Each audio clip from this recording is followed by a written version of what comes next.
This is about why teenage boys want to change gender. And when I was 15 or 16, I was a very incomplete human being. And you may be thinking, well, what's new?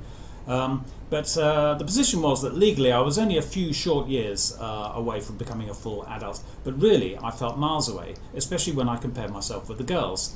A girl in her mid-teens is pretty much an adult already, going to parties and clubs and having a boyfriend perhaps with a car and a flat and a mortgage, taking holidays together, and she can have children if she wants or not. She has complete adult freedom. But for me at 15 or 16, there were going to be at least 10 years before I got the car and the job and the mortgage. There would be 10 years of being penniless and impotent and ignored, unless I took one of the fast-track routes into adulthood. And there are 3 fast-track routes into adulthood. You can become a criminal, you can become a parent, or you can become a patient. If you commit a crime, the adults swarm around you and they take you very seriously. If you become a father, you get a tremendous amount of adult attention and help.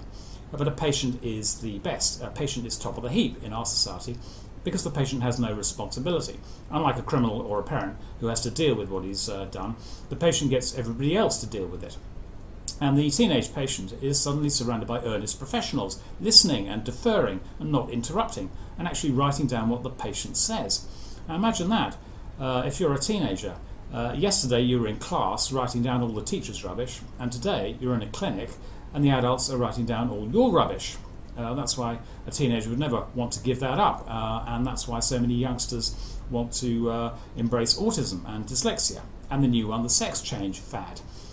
God slipped me a penis, which I hadn't asked for. That sounds like key evidence in a date rape trial, but actually it's just teenage boys trying to get adults to listen to them.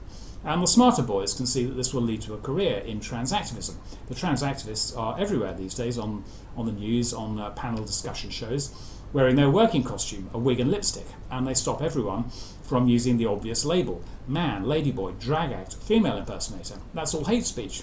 It's interesting, the label you most hate is usually the label that's the most accurate, and ladyboy and drag act suggest street theatre and performance, a working costume that attracts attention and declares expertise, which is obviously what it is. A trans activist in his wig is like the butcher in his apron, or like the doctor with his stethoscope. It's a practising certificate, and it's much easier to get than a double first from Cambridge. You just say, I'm persecuted. You just dress up like Dolly Parton and say, people won't accept me. And that's your license to give lectures and TV interviews and write articles and books. And it's all based on your claim that society has turned you into an emotional wreck. You could barely make it through the day, although you can always make it to the TV studio.